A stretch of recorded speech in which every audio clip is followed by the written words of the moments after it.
Welcome to my channel Swathi's creative spot. ఇవాళ మన ఛానల్లో క్యాబేజ్ శనగపప్పు కాంబినేషన్లో కర్రీ ఎలా చేయాలో చూద్దాము. ముందుగా కుక్కర్లో 1/2 కప్ శనగపప్పును తీసుకొని కడిగి 1 కప్ వాటర్ వేసి 4 విజిల్స్ వచ్చేలాగా ఉడికించుకోవాలి. పక్కన బాండీలో ఆయిల్ వేసుకొని జీలకర్ర వేసుకోవాలి.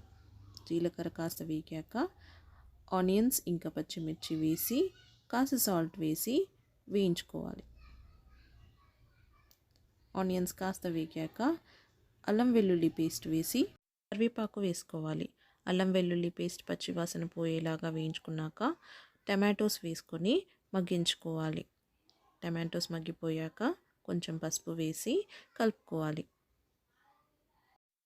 ఇప్పుడు కట్ చేసి పెట్టుకున్న క్యాబేజ్ని వేసుకొని ఒకసారి కలుపుకోవాలి.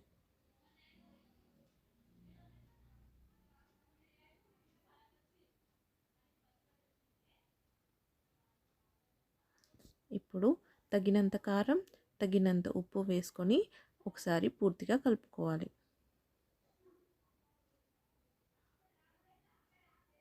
కొంచెం కొత్తిమీర వేసుకోవాలి.